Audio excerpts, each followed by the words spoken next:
भारत में जहां अवार्ड वापसी गैंग ओवैसी, ममता और राहुल गांधी जैसे नेता भगवान राम के नाम पर विवाद कर रहे हैं, वहीं विदेशों में भगवान श्री राम के फॉलोअर्स की संख्या लगातार बढ़ रही है। आपको जानकर हैरानी होगी कि दुनिया के कई देशों में रामायण को उच्चतम दर्जा हासिल है और इस महाकाव्य की कहानियां भी प्रचलित हैं। थाईलैंड। क्या आप जानते हैं कि थाईलैंड का राष्ट्रीय महाकाव्य रामायण है, जिसे रामाकेन के नाम से जाना जाता है। बर्मा। बर्मा में रामायण को यमायण कहा जाता है, जो अनौपचारिक रूप से बर्मा का राष्ट्रीय महाकाव्य है। इसे यम जतदाव भी कहा जाता है, जिसमें राम को यमा और सीता को तीडा के नाम से संबोधित किया जाता है। कंबोडिया। रीमकर कंबोडिया महाकाव्य कविता, जिसे रामकीर्ति के नाम से भी जाना जाता है, जिसका अर्थ है राम की महिमा। यह कविता दुनिया में अच्छाई और बुराई के संतुलन को दर्शाती है। मलेशिया। मलेशिया की हिकायत सेरी रामा हिंदू महाकाव्य रामायण का संस्करण है। हिकायत सेरी रामा की मुख्य कहानी रामायण के मूल संस्कृत संस्करण से ली गई है।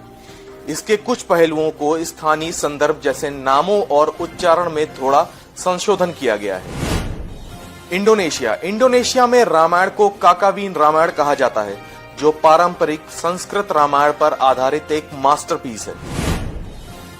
जापान। जापान में रामायण के दो संस्करण हैं, एक को हबोतुशु और दूसरे को सोमोवो एक कोबा कहा जाता है।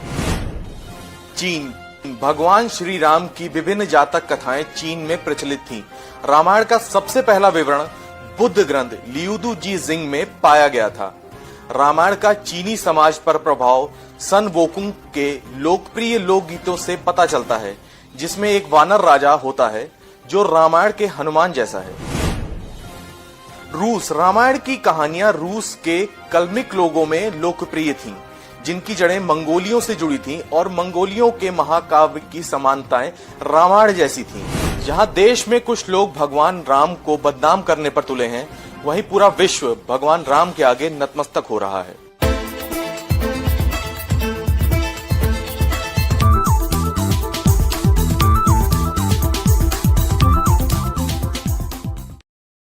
Share chat.